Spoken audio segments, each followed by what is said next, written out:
अब हम लोग वैक्सीनेशन का प्रोसेस करवाने के लिए भी ये काम जो है ना यूज़ करते हैं, यानी कि टी सेल की हेल्प लेते हैं बी सेल को एक्टिवेट करवाने के लिए, ताकि हमारे पास बदले में उस वैक्सीन या जो पैथोजन हम लोगों ने वैक्सीनेशन के लिए यूज़ किया है, उस वाले के अगेंस्ट हमारा जो इम्यून रिस्पॉन्स है वो बहुत बेस्ट रहा, प्लाज्मा सेल ज़्यादा लोग बने, बदले में हमारे पास मेमोरी सेल भी बन रहे हों और वो सारा का सारा प्रोसेस हो रहा हो जो कि हम लोग ऊपर करवाना चाह रहे होते हैं। क्लास स्विचिंग भी हो, स्पैटिक हाइपरम्यूटेशन भी हो, इसके अलावा जो सा है ना प्लाज्मा सेल ज़्यादा बने, उनके लिए लाइफ ज़्यादा हो, मेमोरी सेल बने और एंटीबॉडी भी ज़्यादा जनरेट हो, एंटीबॉडीज़ की लाइफ भी ज़्यादा और इम्यून रिस्पॉन्स ज़्यादा है। तो इस तरह का हम लोग जैसे है यूज़ करते हैं कॉन्जुगेट वैक्सीन बनाने के लिए। कॉन्जुगेट वैक्सीन में क्या होता है कि अगर फॉर एग्ज़ाम्पल जीन जो-सा था ना मेरा, जो मेरा पैथोजन था बेसिकली वो इतना ज़्यादा इम्यूनोजेनिक नहीं है कि वो इम्यून सिस्टम को बहुत बेस्ट एक्टिवेट करवा सके। तो उसके साथ हम लोग एक कॉन्जुगेट अटैच करवा देते हैं जो कि खुद एक अच्छा इम्यूनोजेनिक बना देता है, उस वाले इम्यूनोजिन को। तो बदले में क्या होगी फॉलिकुलर हेल्पर टी सेल की हेल्प आएगी और वही वाला सारा काम होगा, यानी कि कॉन्जुगेट वैक्सीन बनाने में भी हम लोग यही काम यूज़ करते हैं। हमारा पीछे से ये कॉन्सेप्ट होता है कि हम लोग टी सेल की हेल्प यूज़ करके अपना जो से है बी सेल वो एक्टिवेट करवाएँ। अब हम लोग पढ़ते हैं इम्यून रिस्पॉन्सेज़ किस तरह के होते हैं। इम्यून रिस्पॉन्सेज़ बेसिकली 2 तरह के होते हैं। एक इम्यून रिस्पॉन्स होता है प्राइमरी इम्यून रिस्पॉन्स और सेकंड इम्यून रिस्पॉन्स होता है secondary immune response. Primary immune response कब आता है जब हमारा एंटीजन के साथ फर्स्ट टाइम ज़िंदगी में फर्स्ट टाइम एनकाउंटर होता है। हमने ज़िंदगी में पहली दफ़ा हमारे ये कौन-से सेल हैं, उन्होंने ही उस एंटीजन को देखा होता है। तो उसके नतीजे में जो इम्यून रिस्पॉन्स आता है उसे कहते हैं प्राइमरी इम्यून रिस्पॉन्स। और सेकेंडरी इम्यून रिस्पॉन्स को होता है कि वो एंटीजन जब दोबारा फिर हमारी बॉडी में आता है, तो उसके नतीजे में क्या होगा जो इम्यून रिस्पॉन्स आएगा, दोबारा फिर से एंटीजन वही वाले बॉडी में आने की वजह से उसे कहते हैं secondary immune response. Primary immune response about 7 से 10 दिन यानी कि 2 हफ्ते तक ले जाता है एक्टिवेट होने के लिए प्राइमरी इम्यून रिस्पॉन्स के आने में।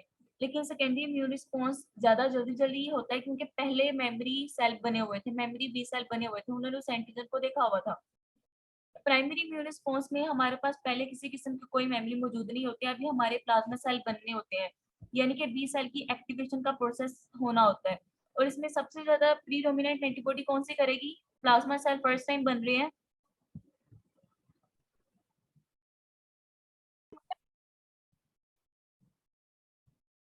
प्लाज्मा सेल फर्स्ट टाइम बन रहे हैं, तो बच्चों कौन-सी एंटीबॉडी इसमें सबसे ज़्यादा बनेगी? आईजीएम। आईजीएम। आईजीएम बनेगी। लेकिन जब हम सेकेंडरी इम्यून रिस्पॉन्स की तरफ जाएँगे ना, तो मेरे मेमोरी बी सेल पहले से बने हुए हैं। मेमोरी बी सेल होने की वजह से मेरे पास उसी एंटीबॉडी प्रीडोमिनेट करेगी ना, वो आईजीजी टाइप की होगी। Primary immune response first time encounter है। सेकेंडरी इम्यून रिस्पॉन्स जब पहली दफ़ा नहीं है, दूसरी, तीसरी, चौथी जब वो दोबारा री-इन्फेक्शन होता है, तब एनकाउंटर होगा, तब सेकेंडरी इम्यून रिस्पॉन्स आता है। प्राइमरी इम्यून रिस्पॉन्स में बेसिकली प्लाज्मा सेल अभी फर्स्ट टाइम बन रहे होते हैं। सेकेंडरी इम्यून रिस्पॉन्स में मेरे पास मेमोरी बी सेल पहले से पड़े होते हैं और वो जल्दी-जल्दी एक्टिवेट होंगे, यानी कि बहुत ही रैपिड होता है और प्राइमरी इम्यून रिस्पॉन्स स्लो होता है, ये अबाउट 2 वीक्स 7 से 10 दिन तक ले जाता है एक्टिवेट होने में। और ये सेकेंडरी इम्यून रिस्पॉन्स जल्दी-जल्दी से होता है, रैपिड होता है, वो 3 टू 5 डेज़ के अंदर-अंदर ये हो जाता है एक्टिवेट। प्राइमरी इम्यून रिस्पॉन्स में जो एंटीबॉडी प्रीडोमिनेट कर रही होती है, वो होती है आईजीएम टाइप की और सेकेंडरी में जो-सी प्रीडोमिनेट कर रही होती है, वो होती है आईजीजी टाइप की। प्राइमरी इम्यून रिस्पॉन्स में बहुत ज़्यादा एंटीबॉडीज़ नहीं होती और सेकेंडरी इम्यून रिस्पॉन्स है, उसमें समवॉट एंटीबॉडी की जनरेशन ज़्यादा होती है, एंटीबॉडी के लेवल हाई होते हैं।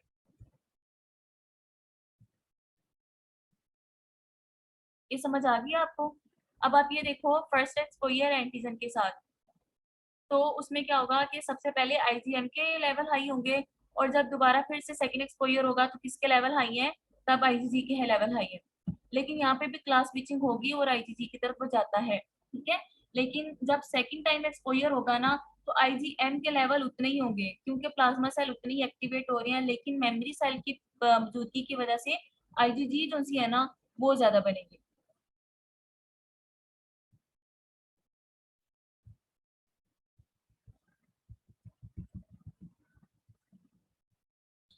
अब हम लोग जब वैक्सीनेशन करवा रहे होते हैं ना, तो उसमें क्या होता है कि हम लोग एक की बजाय ज्यादा सारी वैक्सीन, ज्यादा सारे पैथोजन को इकट्ठा करके एक वैक्सीन बना लेते हैं। फॉर एग्जाम्पल डिप्थीरिया, पेनिबैक्टीरियम डिप्थेरी, क्लोस्ट्रीडियम टेटनाई और बॉडीटेला पाइक्रोसिस, ये तीनों को इकट्ठा करके हम लोग एक वैक्सीन बनाते हैं जिसे डीटीपी कहते हैं, या डीपीटी भी अक्सर उसे कहते हैं।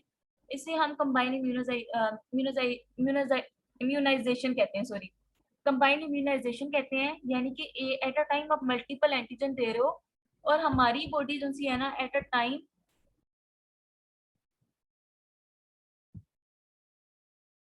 जी बच्चे, क्लास स्विचिंग तो होती है।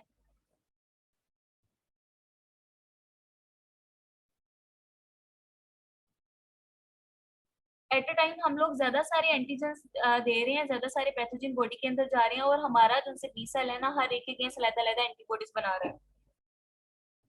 यानी कि हमारा immune system at a time different तरह के पैथोजन भी आए, डिफरेंट तरह के मल्टीपल एंटीजन भी आए, तो उनके अगेंस्ट भी इम्यून रिस्पॉन्स देगा।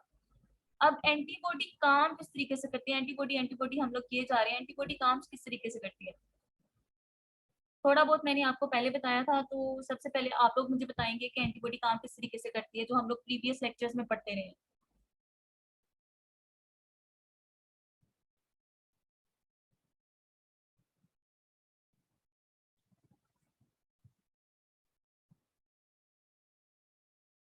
नहीं याद किसी को भी?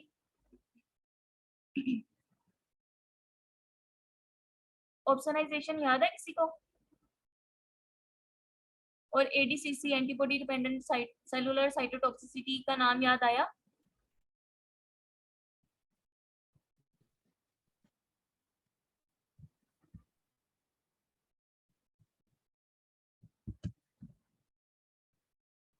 चलो भाई, मैं ही बोल देती हूँ। एंटीबॉडी किस किस तरीके से काम कर रही होती हैं, हम लोग पहले बात कर चुके हैं कि ऑप्शनाइजेशन करवाती है। ऑप्शनाइजेशन हम लोग पहले भी बार बार एक बात कर चुके हैं कि अगर किसी पैथोजन के साथ अगर एंटीबॉडी अटैच है ना, तो उस वाले पैथोजन को रिकॉग्नाइज करना ज्यादा आसान हो जाता है। यानी कि उसकी फेगोसाइटोसिस ज्यादा आसानी से हो जाएगी, क्योंकि उसके साथ एक फ्लैग अटैच है, उसके साथ एक निशानी है अटैच है, कि उसको रिकॉग्नाइज करके हमारे जो से सेल हैं वो देख लेते हैं कि आप ये जो है ना पार्टिकल है, ये फॉरेन है, इसको खत्म कर देना है। ये ऑप्शनाइजेशन का प्रोसेस था। इसके अलावा एंटीबॉडी जो है ना, कंप्लीमेंट सिस्टम को एक्टिवेट करवाती है। कंप्लीमेंट पे इंशाल्लाह हमारा पूरा चैप्टर आएगा। कंप्लीमेंट को एक्टिवेट करवाती है। कंप्लीमेंट के एक्टिवेशन के डिफरेंट पाथवे होते हैं, ऑल्टरनेट पाथवे होता है, क्लासिकल पाथवे होता है। तो एंटीबॉडी ये जो है हमारे कॉम्प्लीमेंट उसको भी एक्टिवेट करवाता है। और कॉम्प्लीमेंट क्या करता है, वो सेल मेम्ब्रेन को लाइज करवा के सेल को, या जो पैथोजन आया उसको खत्म करेगा, या फिर वो इन्फ्लेमेशन को प्रमोट करेगा। अब इसके अलावा जो से है एंटीबॉडी, क्या जैसे एफसी रिसेप्टर है, एंटीबॉडी का एफसी पार्ट है, उसके जरिए से टारगेट सेल के एफसी रिसेप्टर जो है ना उसके साथ बाइंड करेगा, और क्या करेगा कि उसको किल करवा देगा। और इस वाले किलिंग प्रोसेस को कहते हैं एंटीबॉडी डिपेंडेंट सेलुलर साइटोटॉक्सिसिटी। और ये बात हम लोग नेचुरल किलर सेल में काफी अच्छे से पढ़ चुके हैं कि एंटीबॉडी डिपेंडेंट सेलुलर साइटोटॉक्सिसिटी क्या होती है। एंटीबॉडी की मौजूदगी में नेचुरल किलर सेल ज्यादा अच्छे से काम कर रहे होते हैं, और वो क्या करते हैं, सेल को किल कर देते हैं। इसके अलावा न्यूट्रलाइज करती है, न्यूट्रलाइजेशन वाला भी हम लोगों ने पहले बात की थी कि न्यूट्रलाइजेशन करवाती है एंटीबॉडी। फॉर एग्जाम्पल मेरे जो से पैथोजिन है उसके साथ ये बाइंड कर गई उस वाले रिसेप्टर के साथ, पैथोजिन को रिसेप्टर के साथ बाइंड कर गया, जिसके जरिए से उसने आगे फर्दर बाइंड करके सेल के साथ और सेल के अंदर घुसना था या सेल को नुकसान पहुंचना था। अब अगर ये उसके साथ बाइंड कर गया है तो वो न्यूट्रलाइज हो गया, अब वो अपना काम नहीं कर सकता।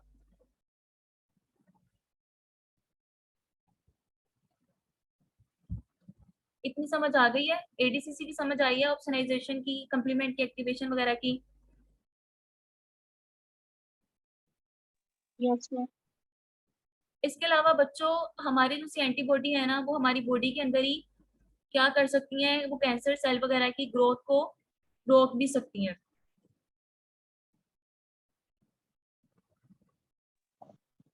कैसे रोक सकती हैं? ये साइटोकाइंस और कीमोकाइंस वगैरह की सिग्नलिंग जो सी है उसको ब्लॉक कर देंगी। जब वो ब्लॉक हो जाएगी तो क्या होगा कि फर्दर वो सारा काम साइटोकाइंस वगैरह जो करवा रहे थे वो नहीं होगा, और जो हमारे कैंसर सेल है ना वो उनको भी सर्वाइविंग सिग्नल नहीं मिलेगा, तो वो भी एंटीबॉडी के जरिए से ग्रोथ फैक्टर जब उनके रुक गए ना कैंसर सेल के, उनको ग्रोथ फैक्टर नहीं मिलेंगे कैंसर सेल को, तो वो भी किल हो जाएंगे, उनको सर्वाइव वो आप सर्वाइव नहीं करेंगे।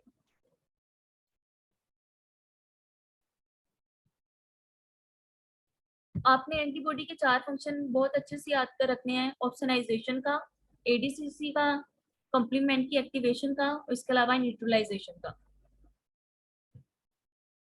ऑप्सनाइजेशन का हम लोगों ने पहले ही बात कर लिया है कि क्या होती है और किस तरीके से काम कर रही होती है।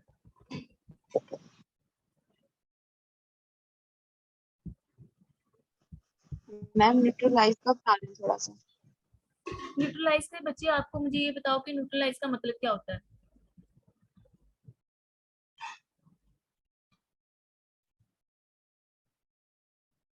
फिर मैं आपको बताती हूँ कि एंटीबॉडी न्यूट्रलाइजेशन कैसे करी होती है।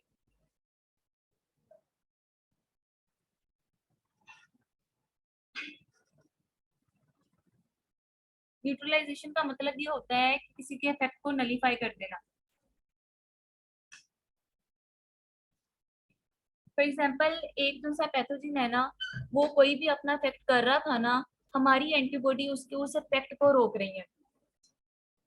सही है। फॉर एग्जाम्पल वायरसेस काम कर रहे थे ना, वो मेरे बॉडी को नुकसान पहुंचा रहे थे, तो एंटीबॉडी वायरसेस के साथ बाइंड कर गई, और वायरसेस आगे फर्दर सेल के साथ बाइंड नहीं कर सकते। जब वो सेल के साथ बाइंड ही नहीं करेंगे तो क्या होगा कि वो अपना काम ही नहीं कर सकेगी, यानी कि उनकी पैथोजेनिसिटी को ब्लॉक कर देना, उनको वो काम जो वो करना चाह रहे थे या जो चीजें उनको सर्वाइवल के लिए चाहिए था उनको ब्लॉक कर देना, ये होता है न्यूट्रलाइजेशन। और हमारी एंटीबॉडी बाइंड करने के बाद ये न्यूट्रलाइजेशन का फिनोमेना भी करती है। अक्सर टॉक्सिन के साथ डायरेक्टली बाइंड करके ये उनको न्यूट्रलाइज कर देती हैं। इसके अलावा हम लोगों ने ये भी देखा कि कैंसर सेल को ग्रोथ फैक्टर चाहिए होते हैं अपनी सर्वाइवल के लिए। एंटीबॉडी के थ्रू क्या होता है कि उनके वो ग्रोथ फैक्टर्स ब्लॉक हो जाते हैं। जब वो ग्रोथ फैक्टर्स ब्लॉक हो जाते हैं तो वो कैंसर सेल को सर्वाइवल सिग्नल ही मिलते, जब उनको सर्वाइवल सिग्नल ही मिलते तो वो क्या करेंगे, आगे फर्दर प्रोलिफरेट नहीं करेंगे।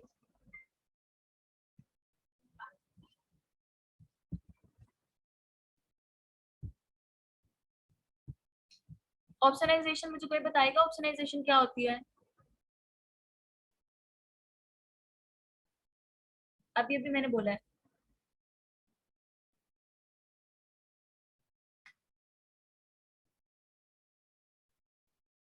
ऑप्शनाइजेशन ये है कि कौन सा पैथोजन है उसकी फैगोसाइटोसिस को इनहेंस कर देना है।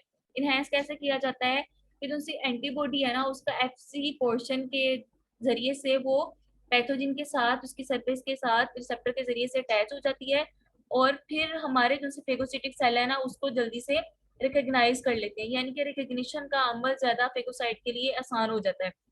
नंबर 2 पे क्या होता है कि जिनसे आईजीएम आईजीजी एंटीबॉडी है ना, वो ऑप्शनाइजेशन किस तरीके से करती हैं कि वो कंप्लीमेंट के दूसरे कंपोनेंट्स वगैरह होते हैं ना उनको एक्टिवेट करवा देती हैं। जब वो एक्टिवेट करवा देती हैं तो क्या होगा बदले में, हमारे जो फेगोसाइट्स है ना वो उन वाले सेल को ज्यादा अच्छे से रिकॉग्नाइज कर लेंगे, और बेसिकली ऑप्शनाइजेशन में फेगोसाइट का जो रिकग्निशन का प्रोसेस है ना वो बढ़ा देती है एंटीबॉडी। अब एक थोड़ी सी बात करनी थी कि मोनोक्लोनल एंटीबॉडी क्या होती है। मोनोक्लोनल एंटीबॉडी वो एंटीबॉडी होती हैं जो कि सिर्फ एक एंटीजन के अगेंस्ट होती हैं, यानी कि उनकी स्पेसिफिसिटी बहुत ज्यादा होती है। इनको जनरेट कैसे करवाते हैं हम लोग लैब में, हम लोग वो वाले प्लाज्मा सेल ले लेते हैं जो कि वो एंटीबॉडी को बना रहे होते हैं, और उनको हम लोग एक किसी कैंसरस सेल में किसी और ऑर्गेनिज्म के कैंसरस सेल लेके उसके साथ फ्यूज करवा देते हैं। अब क्या होगा कि वो प्लाज्मा सेल क्या खसूसियत थी कि वो एंटीबॉडीज बना रही हैं, और जो उनसे कैंसर सेल थे ना उनकी खसूसियत ये थी कि वो कभी भी डेड नहीं होते। यानी कि हमारे पास एक ऐसे सेल आ गई, ऐसी सेल लाइंस आ गई जो कि बहुत ही स्पेसिफिक एक ही तरह की एंटीबॉडी बना रही हैं, और वो एंटीबॉडी थ्रू आउट लाइफ बनाते जाएंगे और वो कभी भी डेड नहीं होंगे। हमारे पास एंटीबॉडी की बहुत ज्यादा क्वांटिटी आ जाएगी। और ये सेल जो कि फ्यूजन से बनते हैं, किसके फ्यूजन से बनते हैं, वो सेल जो कि एंटीबॉडी बना रहे हैं उन सेल की प्लस जो कैंसरस सेल है उनकी फ्यूजन से जो से सेल बनते हैं उनको हम लोग कहते हैं हाइब्रिडोमा सेल्स, उनको हम लोग कहते हैं हाइब्रिडोमा सेल्स।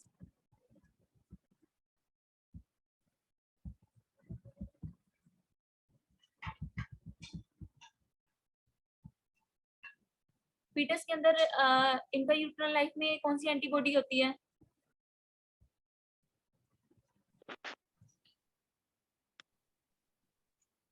IgG। आईजी। जी, ओके। और उसके बाद मदर फीड के जरिए से कौन सी एंटीबॉडीज आ रही होती है? IgA। आईजीए आईजीए किस किस फॉर्म में हमारी बॉडी में मौजूद होती है? एक्सक्रीशन की फॉर्म में, साइबा में, और एक डाइमर की म्यूकोजल form होती है और एक मोनोमर की फॉर्म में होती है। मोनोमर की फॉर्म में किसमें होती है? सीरम। सीरम में होती है, सोच नहीं पक्का।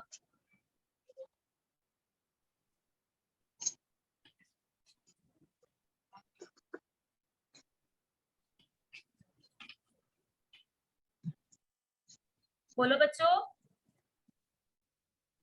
Yes ma'am. सीरम। सीरम में किस मैम फॉर्म में होती है? सीरम में मोनोमर की फॉर्म में या डाइमर की फॉर्म में? मैम क्वेश्चन रिपीट करिएगा। मैंने बच्चे क्वेश्चन पूछा है कि आईजीए हमारे सीरम के अंदर किस फॉर्म में होती है?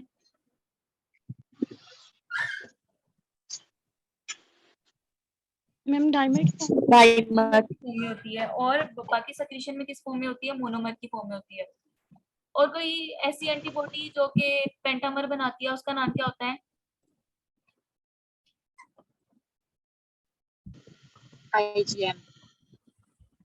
आईजीएम होती है। और आईजीएम मोनोमर की फॉर्म में मौजूद होती है कि नहीं होती है? No ma'am.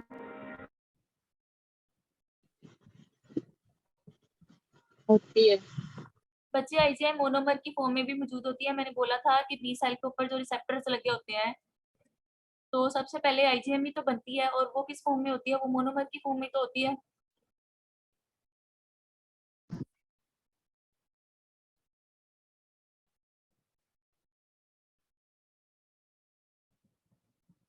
सही हो गया। आज के लिए इतना काफी है।